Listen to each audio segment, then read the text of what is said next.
Russia के पास ऐसी secret natural power मौजूद हैं कि जिसके जरिए वो एक बार फिर से सुपर पावर बन सकता है। जहां अभी रशिया का एक बहुत बड़ा हिस्सा बर्फ से ढका हुआ है, वहीं दूसरी साइड से नेटो एलाइज ने उसके गिर्द घेरा तंग कर रखा है। अमेरिका के बाद दुनिया की सबसे बड़ी मिलिट्री पावर रखने वाले रशिया को कौन सी चीजें सुपर पावर बनने से रोक रही हैं? वो सुपर पावर जिसका टाइटल अभी अमेरिका के पास है, वो अनकरीब रशिया के पास आने वाला है। लेकिन सवाल ये है कि आखिर कैसे? रशिया की जियोग्राफिकल लोकेशन में ऐसी क्या चीज आने वाली है जो उसको एक बार फिर से सुपर पावर बना देगी? फैक्ट्स इनसाइड की वीडियो में एक बार फिर से खुशामदीद। नाजरीन, ये तो हम सब जानते हैं कि रशिया एरिया के हिसाब से दुनिया का सबसे बड़ा मुल्क है। इसका अंदाजा आप इस बात से लगा लें कि रशिया के वेस्ट में जब सनराइज का वक्त होता है तो उसी वक्त रशिया के ईस्ट में रात के खाने का वक्त हो रहा होता है। 17 लाख सिक्योर किलोमीटर के रकबा पर फैला हुआ रशिया इतना बड़ा है कि इसके अंदर 204 United Arab Emirates, 5 India, 8 Saudi Arabia या फिर 19 पाकिस्तान जैसे मुल्क पूरे आ सकते हैं। रशिया ना सिर्फ एरिया में बड़ा है बल्कि इसकी जमीन के नीचे सबसे ज्यादा ऑयल और गैस के रिजर्व्स भी मौजूद हैं। नेचुरल गैस रिजर्व्स में रशिया का पहला नंबर, जबकि ऑयल रिजर्व्स में रशिया 8वें नंबर पर आता है। 2021 के एक सर्वे के मुताबिक यूरोप के कई मुल्क ऐसे हैं जो पूरी तरह से रशिया के गैस पर डिपेंडेंट हैं, और अगर एवरेज निकाली जाए तो पूरे यूरोप में 40% गैस रशिया से ही जाती है। यानी रशिया अगर पूरे यूरोप को गैस देना बंद कर दे तो यूरोप को काफी फर्क पड़ेगा। सबसे बड़ी और नेचुरल रिसोर्सेज से माला माल जमीन होने के साथ साथ रशिया वीट का भी बहुत बड़ा एक्सपोर्टर है। पूरी दुनिया में वीट से बना रिसोर्सेज का सबसे बड़ा हिस्सा रशिया से ही जाता है, यानी तकरीबन 18%। इन सब फायदों के साथ साथ रशिया की जियोग्राफी का एक बहुत बड़ा मसला भी साथ साथ है जो रशिया को मजीद ताकतवर होने से बार बार रोक रहा है, और वो मसला ये है कि रशिया का ज्यादातर हिस्सा इंतहाई सर्द मौसम की वजह से बिल्कुल बेकार पड़ा है।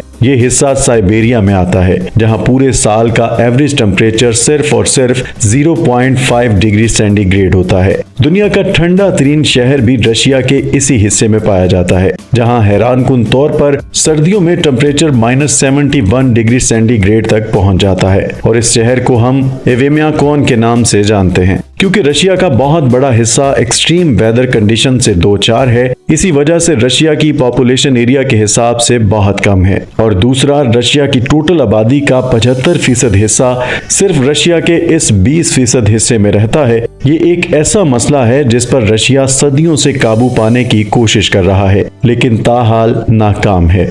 न सिर्फ रशिया की जमीन बल्कि इसकी कोस्ट लाइन भी अमेरिका की कोस्ट लाइन से काफी ज्यादा बड़ी है। रशिया की कोस्ट लाइन 37,650 किलोमीटर पर फैली हुई है, लेकिन यहाँ पर भी रशिया कई मसलों का शिकार है। असल में ये आर्कटिक ओशन जो तकरीबन पूरा साल ही बर्फ बना होता है, यानी इतनी बड़ी कोस्ट लाइन होने के बावजूद भी ये रशिया के किसी काम की नहीं है। अब जाहिर है जिस मुल्क के पास जितना बड़ा समंदर होगा वो उतनी ज्यादा कंट्रीज के साथ ट्रेड कर सकेगा, और ज्यादा ट्रेड का मतलब है कि वो इतना ज्यादा पावरफुल भी बन सकता है, क्योंकि आखिरकार समंदर ही वो जरिया है जिसकी वजह से पूरी दुनिया से प्रोडक्ट इंतहाई कम कीमतों में पहुंचाई जा सकती हैं। बर्फ की वजह से यहाँ कार्गो शिप का चलना ना सिर्फ मुश्किल होता है बल्कि काफी खतरनाक भी साबित हो सकता है। इतनी बड़ी कॉस्ट लाइन होने के बावजूद भी रशिया बड़ी मुश्किलों से दूसरी कंट्री के साथ ट्रेड करता है। रशिया फिल वक्त अपनी पूरी ट्रेड सिर्फ इन 3 पोर्ट के जरिए करने पर मजबूर है।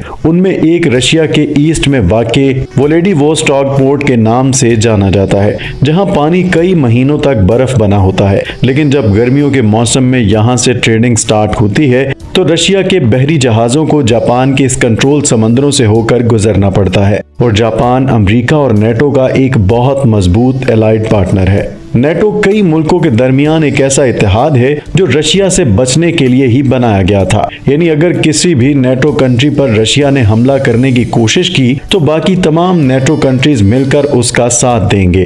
दूसरी तरफ रशिया का सेंट पीटर्सबर्ग पोर्ट है, और यहाँ भी वही मसला है। साल में कई महीनों तक यहाँ बर्फ होती है, और सीजन में बहरी जहाजों को इन तमाम मुल्कों के सामने से होकर गुजरना पड़ता है, जो सब नेटो या अमेरिका के या तो मेंबर हैं या अलाइड पार्टनर पार्टनर। तीसरे नंबर पर आता है नोविसेक पोर्ट, जो रशिया के साउथ पर वाक़ ब्लैक सी पर है। यहाँ बर्फ का तो इतना बड़ा मसला नहीं, लेकिन जहाजों को तुर्की के पास से इंतहाई तंग जगह से होकर गुजरना पड़ता है।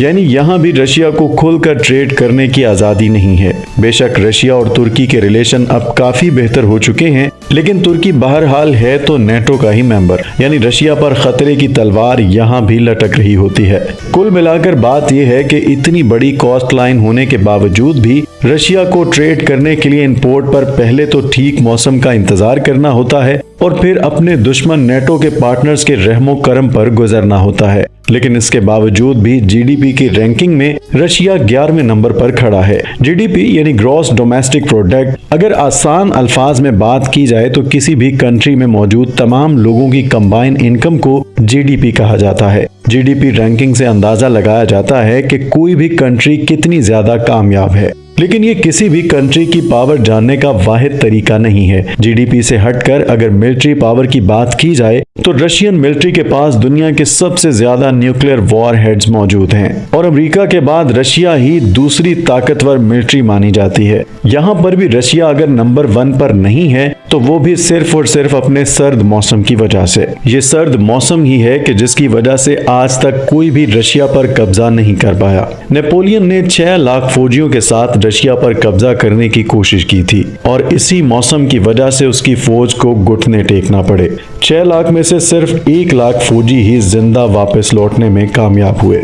वर्ल्ड वार में तो हिटलर ने 38 लाख फौजियों के साथ रशिया पर हमला किया था, लेकिन कब्जा करना तो दूर की बात, 10 लाख से ज्यादा जर्मन फौजी मारे गए और बाकी बचने वालों को रशियन आर्मी ने कैदी बना लिया। हिटलर को अपनी इस हार का इतना सदमा पहुंचा कि उसने खुदकुशी कर ली। अभी तक आप भी ये नोट कर चुके होंगे कि रशिया को आगे बढ़ने से जो चीज रोक रही है वो है यहाँ का सर्द मौसम।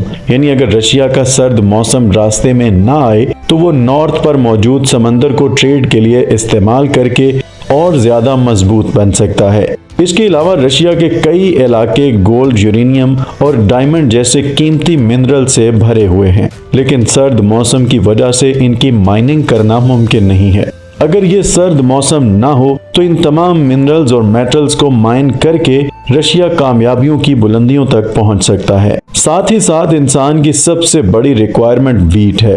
जैसे कि आपने पहले भी जाना कि रशिया वीट का सबसे बड़ा एक्सपोर्टर है। रशिया जो अपनी सिर्फ 20% जमीन को इस्तेमाल करके दुनिया का सबसे बड़ा वीट एक्सपोर्टर बन सकता है, तो सोचें अगर वो अपनी जमीन को 100% इस्तेमाल करने के काबिल हो जाए तो वो क्या कुछ एक्सपोर्ट कर सकता है। और अगर ऐसा हो जाए तो जीडीपी में अमेरिका को भी पीछे छोड़ दे।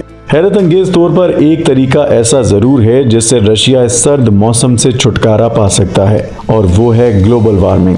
ग्लोबल वार्मिंग की वजह से मुमकिन है कि रशिया आने वाले सालों में एक बार फिर से सुपर पावर बन जाए। रेफरेंस के लिए इस हीट मैप में आप देखें, ये वो कंट्रीज हैं जहां का एवरेज टेम्परेचर 11 से 15 डिग्री सेंटीग्रेड होता है, और ये टेम्परेचर ह्यूमन प्रोडक्टिविटी का बेस्ट टेम्परेचर माना जाता है। जहां एवरेज टेम्परेचर 11 से कम और 15 से ज्यादा हो, वही ह्यूमन प्रोडक्टिविटी कम होना शुरू हो जाएगी। फिल वक्त टेम्परेचर की ये range America, Europe, Japan, China और साउथ कोरिया पर आती है, और हैरत अंगेज तौर पर ये वो तमाम कंट्रीज हैं जिनको हम अक्सर कामयाब मुल्कों की लिस्ट में पाते हैं। लेकिन एक्सपर्ट्स का मानना है कि ग्लोबल वार्मिंग की वजह से हर साल जो बर्फ पिघलती जा रही है, उसकी वजह से 2080 तक टेम्परेचर की ये रेंज मजीद नॉर्थ में चली जाएगी, और फिर बारी आएगी अलास्का, कनाडा, ग्रीनलैंड, आइसलैंड और सबसे बढ़ के रशिया की। नासा के एनालिस के मुताबिक 1979 में अटलांटिक ओशन की बर्फ इतनी ज्यादा दिखती थी,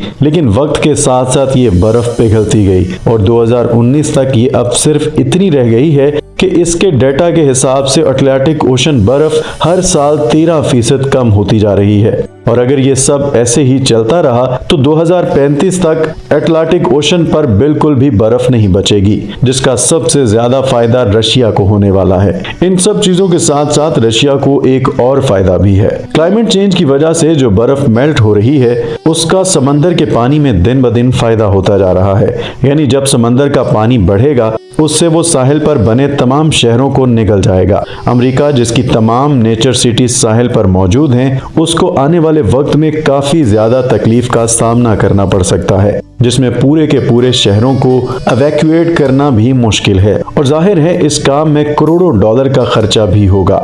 इसके बरअक्स रशिया, जिसकी सिर्फ 3 सिटीज समंदर पर है, बाकी तमाम मेजर सिटी समंदर से तकरीबन 600 किलोमीटर दूर हैं। इस चीज का भी रशिया को आने वाले वक्त में ठीक ठाक फायदा होने वाला है। सुएज कैनाल मिस्र का वो समंदरी रास्ता है जो एशिया को यूरोप से जोड़ता है। सिर्फ चाइना से ही नहीं बल्कि पूरे एशिया से तमाम शिप्स को यूरोप जाने के लिए इसी सुएज कैनाल को इस्तेमाल करना पड़ता है, जिसके लिए वेसल मिस्र की गवर्नमेंट को भारी फीस भी अदा करती है। हर साल 20,000 के करीब वेसल ये कैनाल इस्तेमाल करती हैं और हर एक वेसल मिस्र गवर्नमेंट को तकरीबन $4 लाख का टोल टैक्स अदा करती है। यानी साल की 20,000 शिप्स के ट्रांजिट पर मिस्र गवर्नमेंट को $8 अरब मिलते हैं। चाइना की शनाई पोर्ट से यूरोप में रोटरडैम पोर्ट तक 18,000 किलोमीटर का फासला और 37 दिन लग जाते हैं, लेकिन अटलांटिक ओशन में बर्फ पिघल जाने के बाद शिप्स रशिया से होकर गुजरे जो शंघाई से रोटरडैम सिर्फ 10,500 किलोमीटर और 22 दिन का सफर बनता है। यानी जहां चाइनीज कंपनीज को लाखों डॉलर्स ट्रांसपोर्टेशन के बचेंगे, वहीं जाहिर है वो रशिया को उसके कंट्रोल समंदर से गुजरने की भारी टोल टैक्स फीस भी अदा करेंगे। नाज़रीन, एग्रीकल्चर से लेकर नेचुरल गैस तक और कीमती मिनरल्स की मांग से लेकर रशिया में पॉपुलेशन ग्रोथ, क्लाइमेट चेंज की वजह से तकरीबन तमाम सेक्टर्स में ही रशिया का पलड़ा भारी दिख रहा है और इसके काफी ज्यादा चांसेस हैं कि आने वाले 50 या 60 सालों में रशिया एक सुपर पावर बन के उभरेगा।